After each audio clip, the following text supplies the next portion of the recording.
شخصیت تھا. یہ کس قدر امیر اور بااثر شخص تھا اس کا اندازہ آپ 2-3 مثالوں سے لگا لیجیے. کہ لندن میں تھا، اسے شمالی لندن کا ایک گھر پسند آ گیا. اس نے وہیں کھڑے کھڑے یہ گھر 1 کروڑ پاؤنڈز میں خرید لیا. یہ پاکستانی روپے میں 1 ارب 40 کروڑ روپے بنتے ہیں. اس نے 2009 میں مونٹی کارلو میں اپنی 37ویں سالگرہ منائی. یہ دنیا کی مہنگی ترین سالگرہ تھی، جس میں روس کے المونیم ٹائکون اور لیک ٹیری پاسکا، سونے کی کانوں کے مالک پیٹر منک اور مناکو کے شہزادے البرٹ سمیت دنیا بھر کی مشہور شخصیات نے شرکت کی. یہ پینٹنگ خریدنے کا شوقین تھا. اس کے پاس اربوں ڈالر کے شاہپارے تھے اور یہ تمام شاہپارے اس کے محلات میں لگے تھے. اسے 2006 میں اسرائیلی اداکارہ اورلی وینسمین اچھی لگ گئی تو اس نے اس کے گرد دولت کے انبار لگا دیے. چنانچہ یہ اس کی گرل فرینڈ بن گئی اور یہ دنیا کی مہنگی ترین گرل فرینڈ تھی. برطانوی وزیر اعظم ٹونی بلیئر اسے اپنا ذاتی دوست کہتا تھا اور اس پر 10 ڈاؤننگ اسٹریٹ کے دروازے ہر وقت کھلے رہتے تھے. برطانوی شاہی خاندان نے اسے کئی بار بکنگم پیلس اور ونڈسر کاسل میں لنچ اور ڈنر دیے تھے.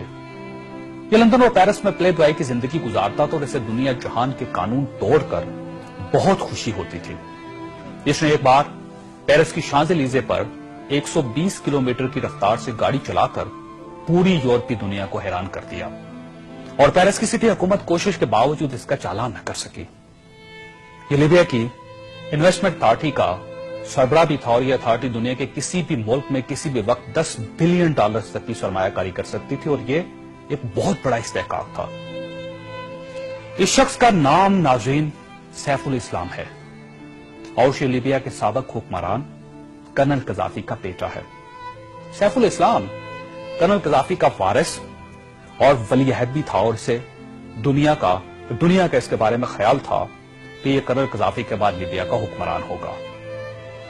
یہ اس قدر بااثر تھا کہ کرنل قذافی کو نیوکلیر پروگرام ترک کرنے پر بھی اسی نے قائل کیا تھا. اس نے بلغاریہ کے اس میڈیکل گروپ کو چھڑوانے میں بھی بڑی مدد کی تھی جس پر بچوں کو ایڈز کے ٹیکے لگانے کا الزام تھا. برلن نائٹ کلب اور لاکھ روبی دھماکے کے متاثرین کو معاوضہ بھی اسی کے حکم سے جاری ہوا تھا. اب میں آپ کو اس کی تازہ ترین تصویریں دکھانا چاہتا ہوں. یہ سیف الاسلام 3 ماہ پہلے لیبیا کے چھوٹے سے قصبے اباری میں چھپ گیا. یہ 2 دن پہلے 19 نومبر کو قصبے کے ایک ایسے کمرے سے برآمد ہوا جس میں باتھ روم تک نہیں تھا اور یہ بدبودار پرانے کمبل میں لپٹا تھا. اس کی انگلیوں پر پلستر چڑھا ہوا تھا اور یہ پلستر بھی اس نے خود چڑھایا تھا کیونکہ اسے ڈاکٹر تک کی سہولت حاصل نہیں تھی.